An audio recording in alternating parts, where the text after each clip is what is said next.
ये क्या कहा जाता है कि साहब पहले यूरोप वालों ने हमको बताया कि धरती गोल है, जबकि मैं किसी के भावना आहत नहीं करना चाहता, पर लिखा तो वहाँ किताब में आज तक है कि धरती चपटी है और धरती स्थिर है। खैर कोई बात नहीं। हमारे यहाँ ज्योग्राफी को हिंदी में क्या कहते हैं?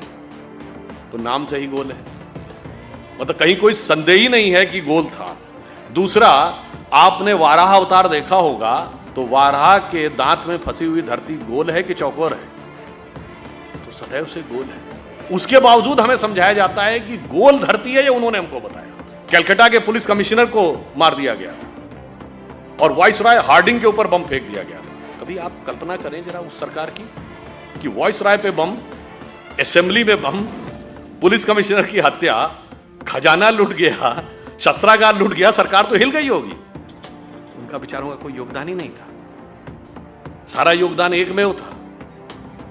तो मेरे विचार से सारा योगदान उनका था, जिन लोगों के जो काला पानी सह रहे थे उनका योगदान नहीं था, जिन्हें कोल्हू में बैल की तरह जोत दिया गया उनका योगदान नहीं था, जो जेल में रह रहे थे पर जलवे से रह रहे थे, जो किताब भी लिख रहे थे, सेक्रेटरी भी उनके साथ था और एक नहीं 3-3 4-4 किताबें लिखी, जिनके वाइसराय के साथ अत्यंत मधुर पारिवारिक संबंध थे, वो संघर्ष कर रहे थे। ऐसा अद्भुत इतिहास जो हमारे यहां बताया गया है। तो ये हुआ कि अमेरिका ने मदद पाकिस्तान को रोक दी, तो वो पाकिस्तान की तरफ से एक पत्रकार महोदया बैठी थी, उन्होंने कहा जी आपको मदद की ज़रूरत होगी, हमें मदद की ज़रूरत नहीं है। तो हमने कहा जी हम अमेरिका से क्या लेते हैं ये इंपॉर्टेंट नहीं है, हम अमेरिका को क्या देते हैं। तो जैसा कि अभी वो बता रहे थे, गूगल का चीफ हमारा है, माइक्रोसॉफ्ट का चीफ हमारा है, पेप्सी की चीफ इंदिरा नूई इंडियन है, इससे पहले मास्टर कार्ड का चीफ इंडियन रह चुका है, सिटी बैंक का चीफ इंडियन रह चुका है, इतनी बड़ी बड़ी ग्लोबल कंपनीज के चीफ हमारे हैं। मैंने कहा आपके यहाँ भी बहुत सारे चीफ हैं, लश्कर तैयबा का चीफ है, जैश ए मोहम्मद का चीफ है, अलकायदा का चीफ होता है। मैंने कहा इतना बड़ा अंतर है कि हम 75 साल में कहाँ पहुँचे हैं कि अमेरिकन मल्टीनेशनल्स भारत में आती हैं टैलेंट हंट के लिए और अमेरिकन फौजें पाकिस्तान में जाती हैं टेररिस्ट हंट के लिए।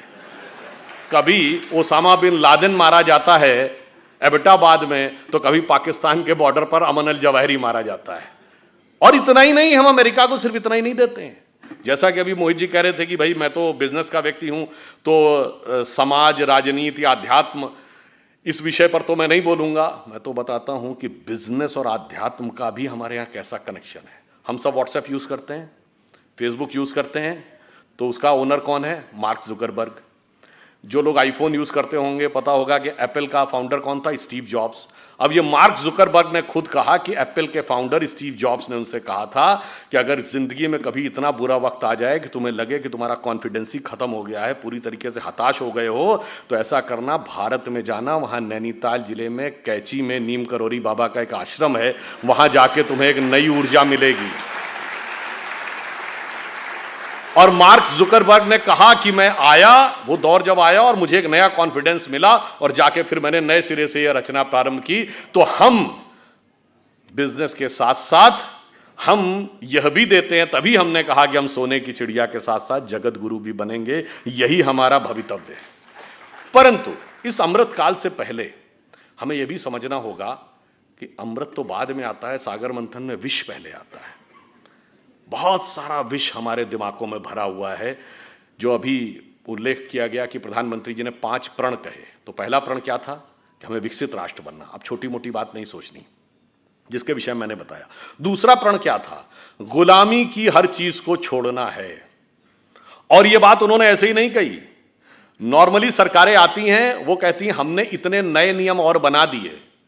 हमारी सरकार ने पिछले 8 साल में 1500 से लेकर 1800 पुराने नियम समाप्त कर दिए, जिनकी कोई जरूरत नहीं थी। और कैसे कैसे नियम? एक बार अमित शाह जी ने मुझे बताया कि जब वो गुजरात के गृह मंत्री थे, तो 1965 के युद्ध के समय क्या होता था कि पाकिस्तान अपनी तरफ से गुब्बारों के द्वारा कुछ पैम्फलेट्स भारतीय क्षेत्र में छोड़ देता था। उनका कहना था 2001 तक उसकी रिपोर्ट बन के आती थी कि इस हफ्ते कोई गुब्बारा या उसके द्वारा कोई पैम्फलेट भारत के क्षेत्र में नहीं लाया गया, और उसके लिए भी ड्यूटी लगी रहती थी। ये उदाहरण है कि कितने रिडंडेंट यानी कालबाह्य नियम भी थे, उन सबको समाप्त किया। उसके बाद आगे बढ़े तो जो पुरानी चीजें हैं रिडंडेंट हो गई हैं उनको समाप्त करने की भी जरूरत थी। पर हमारे मन में विष कैसे भरा रहता है, मैं आपको एक उदाहरण देना चाहता हूं आप ही के क्षेत्र से।